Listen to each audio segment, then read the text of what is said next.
नमस्कार। YouTube channel योग with Mahamaya में आपका स्वागत है।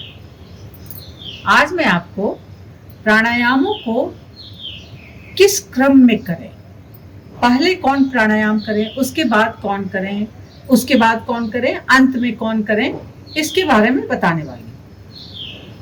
ज़्यादातर प्राणायाम जो प्रचलन में है, जिसे लोग कर रहे हैं, वो वही है, भस्त्रिका है, कपालभाति है, अनुलोम विलोम है, भ्रामरी है और फिर उद्गीत यानी ओम का।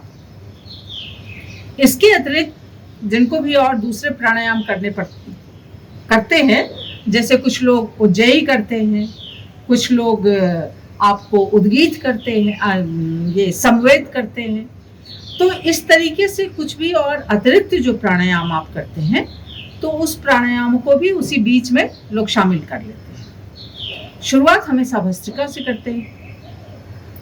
देखिए, हर प्राणायाम का अपना शरीर पे, मन मस्तिष्क पे असर होता है। प्राणायाम का मन मस्तिष्क पे भी असर होता है और ज्यादा असर मन मस्तिष्क पे होता है। तो जब आप प्राणायाम करते हैं, भ्रामरी से मान लीजिए आपने शुरुआत की, तो देखते हैं कैसे वो करते हैं।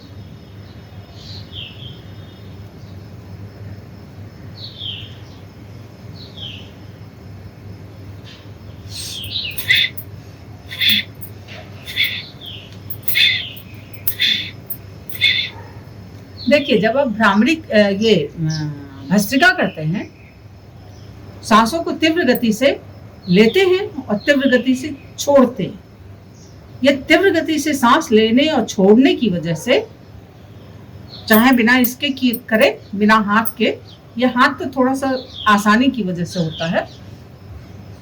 तो अगर आप इसके बिना भी तीव्र गति से सांस लेना, तीव्र गति से छोड़ना, इसकी वजह से होता क्या है कि आपका ब्लड सर्कुलेशन अचानक तीव्र हो जाता है और पूरे शरीर का ब्लड सर्कुलेशन बहुत रेगुलराइज होने लगता है हर जगह। ये जहाँ भी मान लीजिए कि बहुत जगह ऐसा होता है कि जो अंग को आप वो नहीं कर रहे हैं, काम में नहीं ला रहे हैं, तो उन अंगों में ब्लड सर्कुलेशन उतना नहीं चलते रहता है, पड़ा रहता है। तो ऑक्सीजन आप ले रहे हैं, ऑक्सीजन के साथ साथ उन अंगों पे ब्लड सप्लाई, ब्लड सर्कुलेशन तेज तीव्र होने की वजह से पूरा एकदम पहुंचने लगता है। भस्त्रिका के सबसे बड़े फायदे यही है। इसके बाद लोग करते हैं कपालभाति। कपालभाति देखते हैं कैसे करते हैं। आप पेट को, इस एरिया को अंदर ले जाते हैं और सांस को बहुत तीव्र गति से बाहर छोड़ते हैं।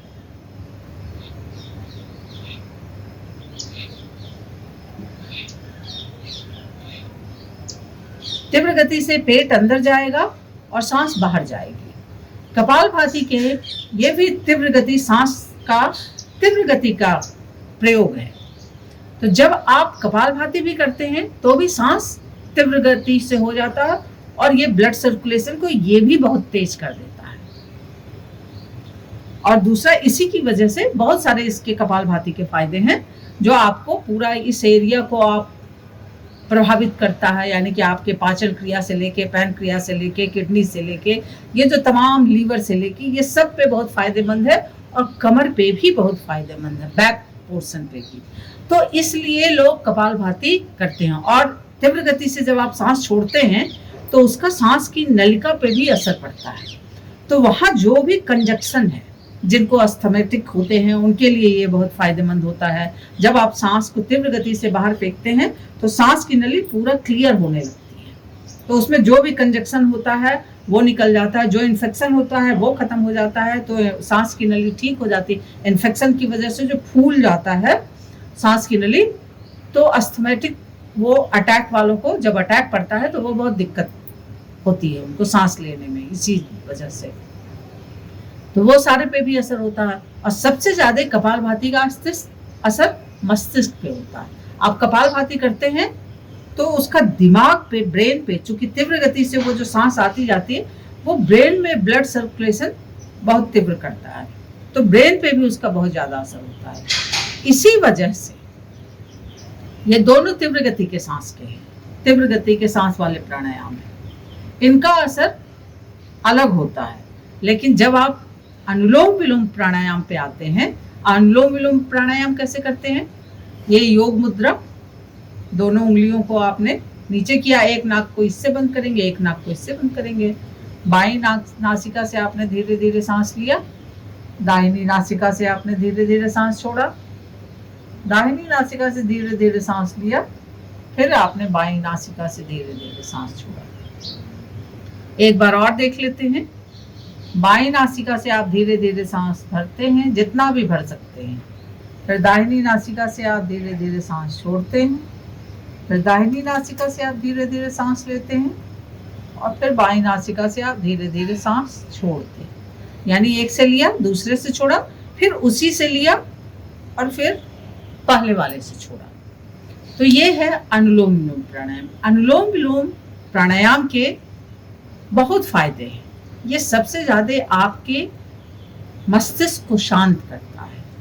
आपके दोनों ब्रेन में ऑक्सीजन की समान मात्रा जा रही है, इस वजह से दोनों ब्रेन को एक तरह से दोनों को बैलेंस रखता है। ये नहीं है कि केवल एक मस्तिष्क आपका ज़्यादा क्रियाशील हो जाए, ज़्यादा कार्य करने लगे, ज़्यादा एक्शन में रहे, और दूसरा ब्रेन बिल्कुल शांत पड़ा रहे, जैसा आजकल ज़्यादातर लोगों के साथ होता है। आप एक मस्तिष्क को, यानी कि तर्क वितर्क, ज्ञान, हर बात पे लॉजिक लगाना, ये जो प्रवृत्ति होती है, इस वजह से, और ज़्यादा आप काम में करते हैं, तो सोते वक्त जब आप शांत होते हैं, इस वजह से आपका दाहिना ब्रेन ही ज़्यादा काम करते रहता है और बायां ब्रेन कम काम करता है। इसमें इसकी वजह से इमेजिनेशन की प्रवृत्ति होती है, अनुभूतियाँ आपकी तीव्र होती हैं, कल्पनाशील। तो ये ब्रेन आपके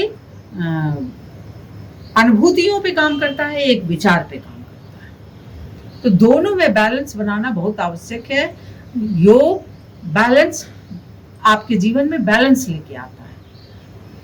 तो अनुलोम विलोम के ये फायदे हैं, और इसके करने के आपके मस्तिष्क को, इसी वजह से हाई बीपी वाले जितने भी होते हैं वो अनुलोम विलोम को अवश्य करें, क्योंकि अनुलोम विलोम करने से आपके ब्रेन का दोनों भाग जब कायदे से क्रियाशील होता है और ब्रेन को ये शांत भी करता है। मन मस्तिष्क आपका बिल्कुल शांत होने लगता है। उसके बाद आप करते हैं भ्रामरी और फिर उद्गीत। भ्रामरी देखते हैं कैसे करते हैं।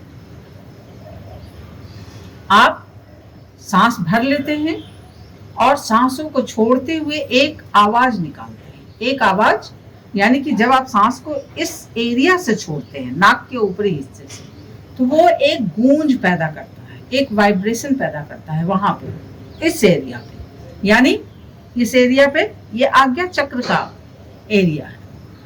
तो आज्ञा चक्र के एरिया को अगर आप एक्टिवेट करते हैं तो ये रात में सोते समय ये यहाँ से जो ग्लैंड होता है वो उससे कहते हैं कि इस तरह का केमिकल स्राव होता है कि आपको नींद आने लगती है। तो जब आप इस एरिया को एक्टिवेट करते हैं तो ये आपको उसी स्थिति में ले जाता है जैसे नींद में शांत सो रहे हैं आप। तो एक तरह से बहुत ही तेजी से आपको जागृत अवस्था में वो शांति का अनुभव करवाता है, जगे हुए में शांति। और उसके बाद ओंकार। तो इसे भ्रामरी को कैसे करते हैं देख लेते हैं। सांस आपने भर लिया,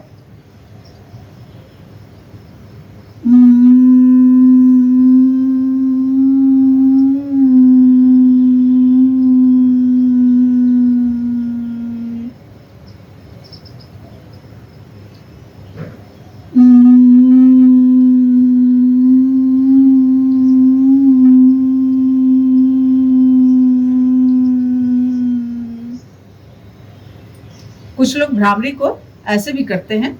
दोनों कान को अंगूठे से बंद कर लिया, बीच की उंगली से नाक के एरिया को बंद किया, अरे ये सबसे ऊपर आंख और नाक जहाँ मिलता है उसको बंद किया, और उसके बाद भ्रामरी करते हैं।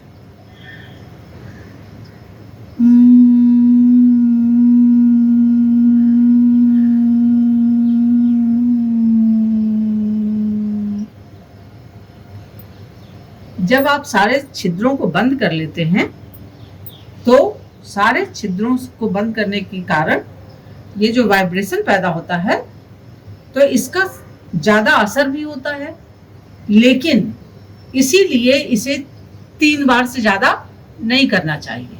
आप आँख कान नाक बंद करके जब ये करते हैं तो केवल 3 बार करें। वैसे आप 5 बार 6 बार जो जनरल भ्रामरी है उसे आप 5 मिनट भी कर सकते हैं, 10 मिनट भी कर सकते हैं, उसमें कोई दिक्कत नहीं है। तो ये हुआ। और अंत में ओंकार भ्रामरी का इसीलिए हाई बीपी वालों को और आपके बहुत ज़्यादा उनको असर होता है, बहुत ज़्यादा फायदेमंद होता है, डिप्रेशन के मरीजों के लिए बहुत फायदेमंद होता है। और जनरल भी आप भ्रामरी करेंगे तो आपका मन मिजाज बहुत ही शांत होता है, किसी भी तरीके का तनाव आपके मस्तिष्क में रहने नहीं देता है। जो भ्रामरी का अभ्यास करते हैं वो बिल्कुल ही उनका तनाव मैनेज रहता है अपने आप। वो मस्तिष्क इस तरीके का हो जाता है कि वो तनाव को आपके मस्तिष्क में रहने ही नहीं देता है। तनाव आता है अपने आप डाइल्यूट हो जाता है। तो ये भ्रामरी के फायदे हैं। जनरल आप आजकल लोगों को तनाव बहुत ज़्यादा है तो भ्रामरी तो अवश्य ही करें। उसके बाद आता है ओंकार, उद्गीत प्राणायाम। ओ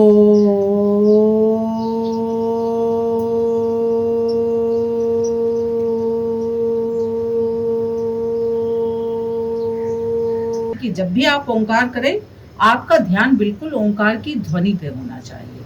और फिर जब आप 5 मिनट 2 मिनट 5 मिनट इसे करते हैं तो बिल्कुल आप एकदम लगता है कि जैसे ओंकार एक आपके लिए छतरी बन जाता है। आप उस ध्वनि के उसमें जैसे आपको सुरक्षित हो जाते हैं। वो आपके सारे जो आपके ओरिजिनल जो सारी चीज़ें हैं उनको जागृत करता है। आपके जीवन का, आपके इस पूरे जीवन का यानी पूरे शरीर का जो ओरिजिनल सारी चीज़ें हैं उनको वो जागृत करता है। तो ओंकार के अपने फायदे हैं। तो इस क्रम में लोग ज़्यादातर करते हैं, सारे लोग करते हैं इसी क्रम में। ओंकार बता दिया सारे प्राणायामों को। अब मैं इसे विशेष क्रम में कैसे आप करें और उसके क्या फायदे हैं ये मैं बताती हूँ। आप सबसे पहले शुरुआत करें भ्रामरी प्राणायाम से। देखिए ये प्राणायाम का ये क्रम जो था यानी कि आपको भस्त्रिका, कपालभाति और फिर अनुलोम विलोम, ये क्रम उस वक्त के मनुष्यों के लिए था जो बिल्कुल शांत होते थे। यानी आज से 50 साल 100 साल पहले के मनुष्य भी आप देखेंगे तो उनका कम से कम उनका मन मस्तिष्क बिल्कुल शांत होता था। क्यों? क्योंकि उनका जीवन ही ऐसा नहीं था। तो आज का जो जीवन है, जिस तरीके का लाइफ स्टाइल है, उसकी वजह से बहुत सारी समस्याएं हो गई हैं। और इसकी वजह से होता क्या है कि वो सारा प्रेशर मनुष्य के मन मस्तिष्क पे पड़ता है। ब्रेन भी बिल्कुल शांत नहीं होता है, लगातार कचर कचर कचर कचर कचर कचर चलते रहता है। उसमें विचार जैसे बंद ही नहीं होते हैं। और आपका मन भी बिल्कुल ही चंचल बना रहता है, किसी चीज पे एकाग्र नहीं होता। तो ये सारा आजकल के लाइफ स्टाइल का बाय प्रोडक्ट है, ये आपको मिल रहा है उसी की वजह से। इस वजह से प्राणायाम को अगर आप भस्त्रिका, एक तो मन पहले ही से अशांत है, आपका दिमाग पहले ही से अशांत है, और अगर आप शुरुआत करते हैं भस्त्रिका से तो उसके नुकसान नहीं है, लेकिन उसके फायदे, प्राणायामों के जो फायदे हैं वो आपको कायदे से नहीं मिलते हैं। आप भस्त्रिका करते हैं, फिर कपालभाति करते हैं, फिर अनुलोम विलोम करते हैं। जब इन दोनों प्राणायाम के बाद आप अनुलोम विलोम पे आते हैं तो आप देखते हैं कि आप सांस लेते हैं लेकिन आपकी सांस लंबी नहीं होती है, बिल्कुल लंबी नहीं होती है। और फिर आप परेशान हो जाते हैं कि सांसें बहुत छोटी छोटी हो रही हैं, होना चाहिए बहुत लंबी लंबी सांसें। कितने दिनों तक अभ्यास करते रहें कि सांसें लंबी हों? सांसें आपकी तब लंबी होंगी जब आपका मस्तिष्क शांत होगा। जितना ज़्यादा शांत होगा आपकी सांस उतनी लंबी होगी। तो प्राणायाम करने का एक सबसे बड़ा कारण और आपका उद्देश्य और ध्येय ये होता है कि आपका मन मस्तिष्क शांत हो, एकाग्र हो, तभी मस्तिष्क अच्छे से काम करेगा। और हमेशा अगर वो तनाव में रहेगा तो वो अच्छे से काम नहीं कर पाएगा। तो जब आप भ्रामरी प्राणायाम से शुरुआत करते हैं तो होता क्या है कि सबसे पहले जब आप भ्रामरी करते हैं तो आपका मस्तिष्क बिल्कुल शांत हो जाता है और मन आपका बिल्कुल एकाग्र होने लगता है। तो जब आप भ्रामरी 5 मिनट कर लिया, मतलब कान नाक बंद करने के भी अलावा जो दूसरी तरह से भ्रामरी बताया है वैसे आपने भ्रामरी किया, तो सबसे पहले आपका मन मस्तिष्क बिल्कुल शांत हो गया। तो आपने भ्रामरी किया, उसके बाद आप अनुलोम विलोम करें। अनुलोम विलोम अगर आप उसके बाद करेंगे तो आपकी सांसें लंबी होंगी, सांसें गहरी होंगी, ज़्यादा ऑक्सीजन जाएगा, लंबी गहरी सांस होगी तो आपको फायदे भी ज़्यादा मिलेंगे। और अनुलोम विलोम में सबसे महत्वपूर्ण बात यह है कि आपकी सांस की आवाज़ नहीं होनी चाहिए और आपका ध्यान बिल्कुल आपकी सांसों पे ही होना चाहिए। आप सांस ले रहे हैं और छोड़ रहे हैं, आपका ध्यान उसी पे है। जितना ज़्यादा से ज़्यादा ये ध्यान आपका आपकी सांसों पे कंसंट्रेट होगा उतना ज़्यादा आपको प्राणायाम के फायदे मिलेंगे। यही है प्राणायाम का मन मस्तिष्क को जोड़ना। सांस आपका जीवन है, तो इस प्राण शक्ति से आपका मन मस्तिष्क जुड़ जाए, बिल्कुल एक हो जाए, शांत हो जाए। तो ये सारा कुछ फायदा तब आपको मिलेगा जब आपका मन मस्तिष्क शांत हो। तो अनुलोम विलोम इसीलिए जब अनुलोम विलोम मान लीजिए कि आपने 2 मिनट किया अनुलोम विलोम, उसके बाद शांत होकर के प्राणायाम करना बंद कर दे, शांत होकर के कोई भी मंत्र जपे, जो भी आपको मंत्र याद हो। सबसे आसान मंत्र है ओम नमः शिवाय, ओम नमः, मन ही मन, बाहर से नहीं, मन ही मन आप उसका जप कर ले। 2 मिनट 3 मिनट भी अगर आप उस मंत्र का जप कर लेंगे तो आप देखेंगे कि आपका, उसके बाद आप अनुलोम विलोम फिर से करेंगे तो देखेंगे कि आपकी सांसें बहुत तेज, बहुत लंबी, गहरी होने लगती। क्यों? क्योंकि मंत्रों का प्रभाव आपके मन मस्तिष्क पर पड़ता है। तो जितना ज़्यादा वो शांत होता है तो आपकी सांस उतनी ज़्यादा लंबी होती है। तो सबसे पहले आप भ्रामरी करें, उसके बाद अनुलोम विलोम करें, फिर उसके बाद आप भस्त्रिका करें, कपालभाति करें। भस्त्रिका करना चाहें तो भस्त्रिका करें, ना करना चाहें तो केवल कपालभाति करें, क्योंकि ये जो तीव्र गति से ब्लड सर्कुलेशन को करने का है, उन दोनों में से एक ही प्राणायाम करें तो ये ज़्यादा बेहतर होगा। या तो भस्त्रिका कर ले या फिर कपालभाति कर ले। मेरे हिसाब से कपालभाति ज़्यादा फायदेमंद होता है, तो कपालभाति ज़्यादा करें। उसके बाद आप सबसे अंत में कपालभाति के बाद देखिए, ये हमेशा ध्यान रखें कि कपालभाति को उतना ही करें, उतनी ही देर करें जितना आप अनुलोम विलोम को करते हैं, या दुगना मात्रा में आप अनुलोम विलोम को करें। यानी कि 5 मिनट आप कपालभाति करें तो 10 मिनट आप अनुलोम विलोम करें, क्योंकि कपालभाति से जो आपकी सारी चीजें एकदम तीव्र हो गई और मस्तिष्क पे जो उसका प्रभाव पड़ा, तो उसको बैलेंस करने के लिए उसके दुगना आप अनुलोम विलोम करेंगे तो ये ज्यादा फायदेमंद होगा। अगर आप अनुलोम विलोम आपने पहले कर लिया फिर कपालभाति किया, उसके बाद आप चाहें तो नाड़ी शोधन प्राणायाम करें। नाड़ी शोधन यानी कि बाईं नासिका से आप सांस लेते हैं, फिर बाईं से ही छोड़ते हैं, दाहिनी से लेते हैं, फिर दाहिनी से ही छोड़ते हैं, फिर बाईं से लेते हैं, बाईं से छोड़ते हैं, दाहिनी से लेते हैं, दाहिनी से छोड़ते हैं। ये भी आपके मस्तिष्क को शांत करता है, बैलेंस करता है। तो कपालभाति के बाद आप चाहें तो इसे भी कर सकते हैं। उसके बाद सबसे अंत में ओंकार उद्गीत प्राणायाम तो है ही है, वो ओंकार सबसे अंत में करें। तो इस क्रम में अगर आप प्राणायाम करेंगे तो प्राणायाम के आपको ज़्यादा फायदे मिलेंगे और आपका मन मस्तिष्क जो प्राणायाम से जिसका मुख्य उद्देश्य है प्राणायाम का, कि आपकी जीवनी शक्ति से आपका मन मस्तिष्क जुड़े और एक हो जाए, एकाग्र हो जाए। आज के मनुष्यों की ये स्थिति है कि मस्तिष्क कहीं और काम कर रहा है, मन कहीं और भाग रहा है और जीवन अपने आप चल रहा है।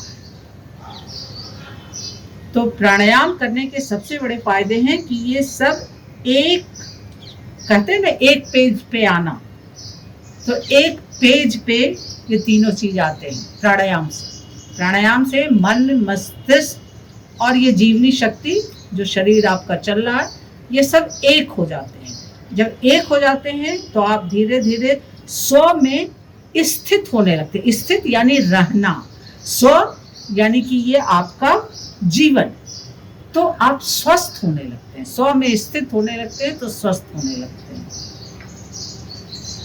तो इस क्रम से अगर आप प्राणायाम करेंगे तो ये ज़्यादा फायदेमंद होगा। आप इसे अपना करके देखें। धन्यवाद। अगर वीडियो पसंद आया हो तो इसे लाइक और शेयर करें और मेरा YouTube चैनल योग विद महामाया सब्सक्राइब करें।